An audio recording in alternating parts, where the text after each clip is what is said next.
catching you between hurricanes, I hope. Kim, you there?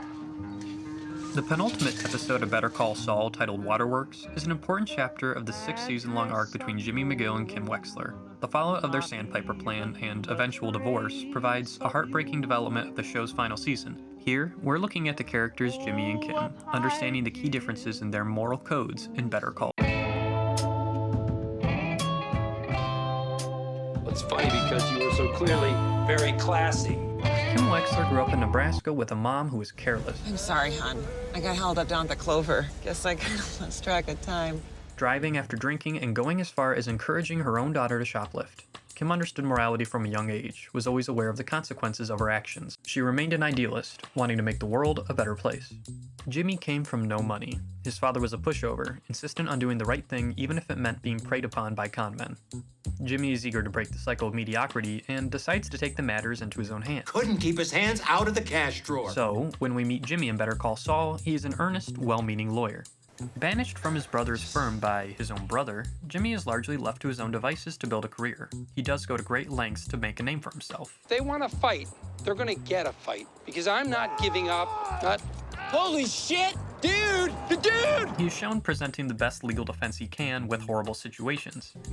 One leg. Each. And actually proves to be a very capable lawyer. Despite all this, Jimmy can never get a leg up. Even Jimmy's own brother is cruel when he tries to show affection. There aren't that many of us McGills left, and I think we should stick together. No, I don't want to hurt your feelings. But the truth is, you've never mattered all that much to me. Kim is similarly skilled as a negotiator, and she didn't have it easy either, working as a subordinate under Howard at HHM for years. Job opportunities came by for both of these characters, but Kim was always more dedicated to maintaining her positions, while Jimmy actively sabotaged multiple jobs. Where Jimmy is flimsy, Kim doubles down. She takes on more responsibility and expands on her clean image. Jimmy has a habit of falling into a cycle. He tries to do good, really tries his best, and life continuously screws him over. Kim loves the thrill of a sting just as much as Jimmy does, but she is more controlled. The sympathy the audience feels as we see Jimmy struggle throughout the first 2 seasons, it's shared by Kim. She notices how life beats him down and remains a source of comfort to him. Still, it is until she joins him on a con that the two begin a serious romantic relationship. While Kim is working with larger firms, Jimmy uses his resources to do what he does best, cut corners. His shtick gets results, but it also attracts a specific crowd and an unfair reputation. Chuck correctly believes that his brother is capable of even darker methods when pushed to his breaking point. Jimmy utilizes what others call dirty tricks. I don't know, Chuck. Could you reach into your breast pocket and tell me what's there? His mischievous way of operating and the open-door nature of legal work invites more and more dangerous characters into his life.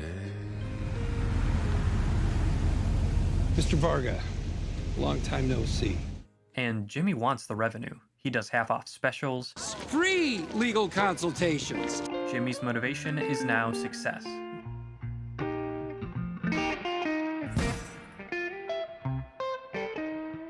There's no honor among thieves. Except for us, of course. Kim faces a gauntlet of personal trauma for her ordeals in Better Call Saul. For starters, she pulls herself in so many directions while juggling her personal commitments to Mesa Verde and her rocky romantic relationship with Jimmy. Give me 5 goddamn minutes! It's all well balanced enough, until it's not. The car crash wasn't a slow build-up either. For so long, Kim compartmentalized her emotions. Instead of the virulent, outgoing nature of Saul Goodman, Kim Wexler is quiet, reserved. You get the sense that she's choosing her words carefully to guard herself, to assess what's going on around her, and it doesn't go unnoticed. But Kim's tactful nature and emotional depth do come to light in key moments. But next time you have a bunch of money and no one you can trust, leave him out of it, okay? Try a wire transfer. This is getting a little weird. Meanwhile, Jimmy is worse overall at hiding his feelings, but he is also shown to be less compassionate than his counterpart. Yes, they have to reinstate you. They just Yeah, have did you to. see those suckers? That one ass was crying. He had actual tears. Jimmy is willing to use his brother's death to mimic emotion, even pulling on Kim's heartstrings. Jimmy also has one key difference in his tactics. He uses conversation to learn his opponent's weaknesses. He gets a read on clients and artificially manufactures trust. I trusted you.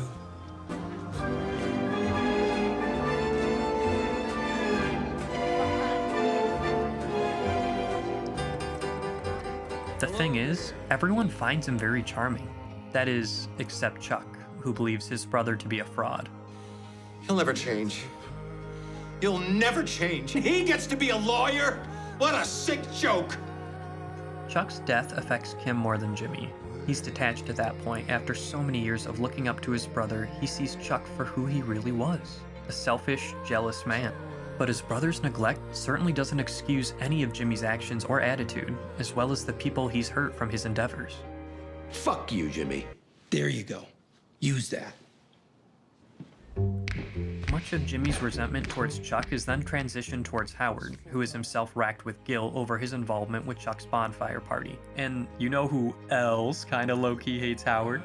Jimmy and Kim's shared anger is directed at a man who's imperfect, but who certainly doesn't deserve what's coming. What's this about?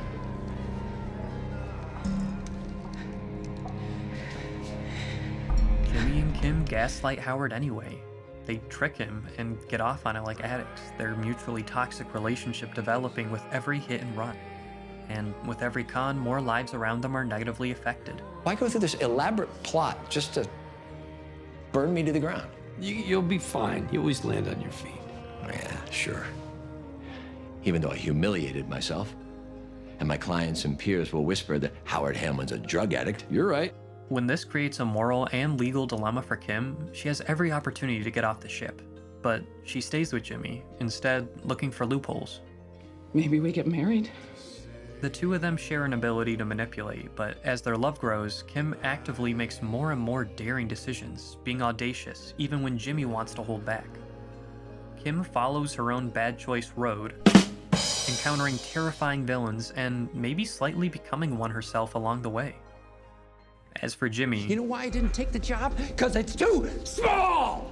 I don't care about it! It's nothing to me! It's a bacterium! I travel in worlds you can't even imagine! You can't conceive of what I'm capable of! I'm so far beyond you! I'm like a god in human clothing! Lightning bolts shoot from my fingertips! Listen, my brother Chuck, you knew him.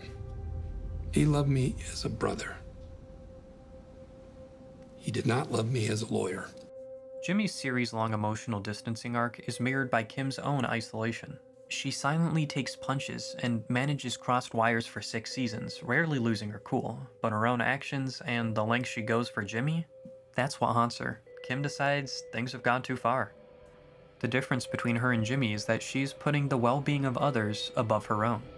Jimmy, meanwhile, has fully diluted into his Saul Goodman persona, but he can't use any of his tactics against someone who's trying to be the bigger person. Instead of meeting her decision with grace, Jimmy slips into despair. The fake, ruthless persona that Kim feared is never more evident than when she steps into the fully formed office of one Saul Goodman. As they sign their divorce papers, she doesn't sing to his level. Florida. Florida, Florida, Florida. Why there? I guess It doesn't matter. Well, have a nice life, Kim.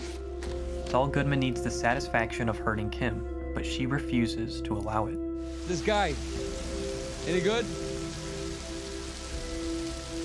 When I knew him, he was. As Kim leaves Albuquerque, we transition into the storm that is Breaking Bad. We follow a Jimmy that has the same dirty tricks, but lacks the moral compass he once had. His reputation is shot.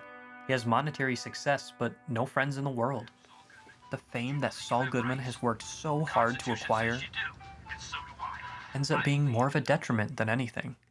Better Call Saul, right? Kim leaves her agency behind in the storm, propping herself up in an unglamorous little Floridan sprinkler shop life where she can't hurt a fly. She knows where Saul Goodman's choices have taken him. She'll do anything to avoid his fate, though they now actually share a similar hollow lifestyle. They've both lost their magic, but she's still the same old Kim, ready to jump right back into it. Thought you might want to know I'm still alive. You shouldn't be calling. Come on, Kim, say something. You can call me an asshole. Yell at me. Just let me know you still got a pulse. Jimmy or Gene or whoever this is, he can no longer even be genuine. He's so lost in these petty games that he can't express his deepest desires to Kim now. My mind was wandering this morning. I was just not thinking anything in particular, just random thoughts, and bam, it suddenly occurred to me. It's been 6 years. I mean, Jesus. I couldn't believe it. Jimmy's superpower is still his way with words, but his morals and position have changed. He's alone. He's lost in this delusional criminal world. He's undeniably selfish now. Kim's superpower was always listening, absorbing information, weighing her options, and then taking action. Perhaps Jimmy would have been better suited to do the same. I tried. I could have tried harder. I'm glad you're alive.